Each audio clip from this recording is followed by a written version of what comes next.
ছোট ছোট কিন্তু কার্যকরী বেশ কিছু উদ্যোগে বদলে যেতে শুরু করেছে হযরত শাহজালাল আন্তর্জাতিক বিমানবন্দরের যাত্রী সেবা।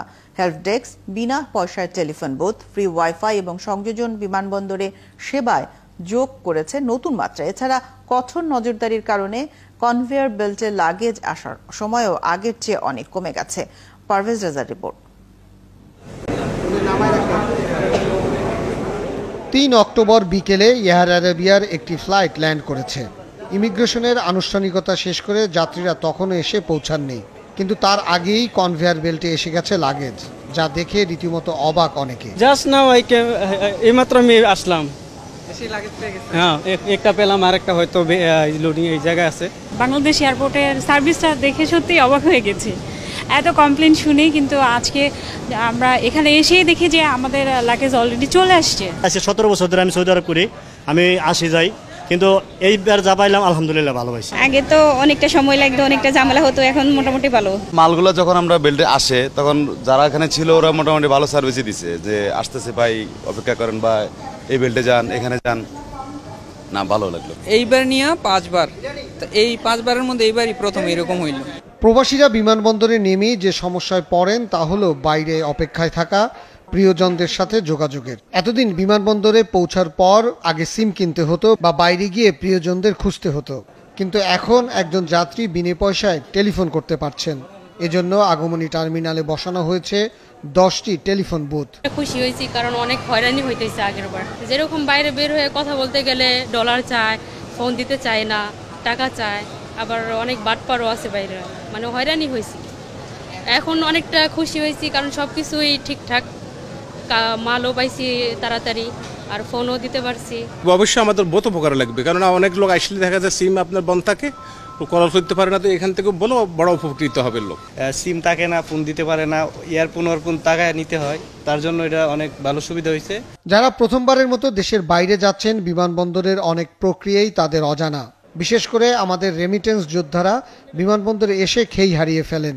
এয়ারলাইন্সের কাউন্টার কোথায়, ইমিগ্রেশন ফর্ম কিভাবে পূরণ করবেন, কিংবা ব্রেস্ট ফিডিং রুম বা ওয়াশরুম কোন দিকে, এমন শত শত জরুরি প্রশ্নের উত্তর দেবার জন্য কাউকে পাওয়া যেত না।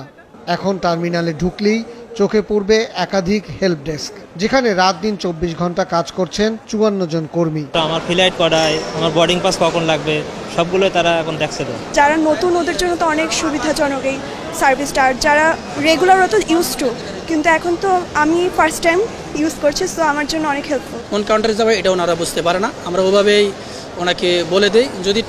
যদি চেক ইন খোলা থাকে, আমরা তো স্ট্যান্ডিং মনিটর সহ দেখাই দিই। বিমানবন্দরের নির্বাহী পরিচালক জানালেন, বেশি যাত্রী বহনের কারণে মধ্যপ্রাচ্যের কিছু এয়ারলাইন্স লাগেজ রেখেই শুধু যাত্রী নিয়ে চলে আসতো।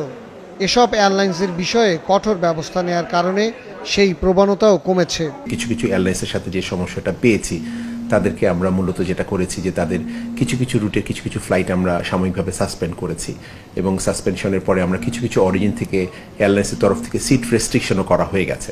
সিট রেস্ট্রিকশন করার সুবাদে সম্মানিত যাত্রীরা আসছে এবং তাদের সাথে তাদের অ্যাকম্পানিং ব্যাগেজও আসছে। এবং গত সপ্তাহে আমাদের 99.8% লাগেজ এসছে, অর্থাৎ অনলি 0.2% লেফট বিহাইন্ড হয়েছে। আমাদের সম্মানিত যাত্রীরা তাদের লাগেজ সময় মতো পেয়ে যাচ্ছেন। এরপরে যদি কোনো লাগেজে কোনো সমস্যা থাকে, আমরা সম্মানিত যাত্রীকে 71 টিভির মাধ্যমে রিকোয়েস্ট করবো যেন বিমানবন্দরে থাকা অবস্থাতেই তাদের যেই ক্লেমগুলো ড্যামেজ যদি হয়ে থাকে বা কোনো অসঙ্গতি হয়ে থাকে, সেটা যেন কমপ্লেনটা করেন, যাতে আমরা দ্রুততম সময় ব্যবস্থা করতে পারি।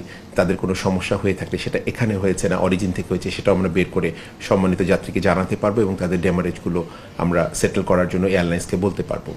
তিনি জানান, পুরো বিমানবন্দর সিসি ক্যামেরার আওতায় এসেছে, তাই ব্যাগ কেটে জিনিসপত্র চুরির ঘটনা এখন প্রায় অসম্ভব।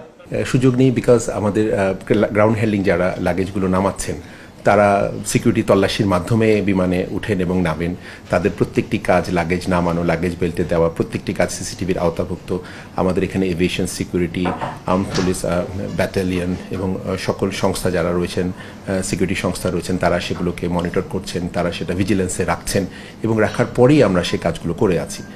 সো এটা পুরোটা যেমন একদিকে আমাদের নিরাপত্তা তল্লাশির মাধ্যমে এনশিওর করা হচ্ছে, সিসিটিভি ফুটেজের মাধ্যমে এনশিওর করা হচ্ছে, আর তারপরে আমরা সেটাকে যে কোনো কমপ্লেন থাকলে পরে সেটাকেও অ্যাটেন্ড করছি। তারপরও কোনো অভিযোগ পেলে যথাযথ ব্যবস্থা নেয়ার কথা জানান হযরত শাহজালাল আন্তর্জাতিক বিমানবন্দরের নির্বাহী পরিচালক group captain M Kamrul Islam. Parvez Reza, ৭১, Dhaka.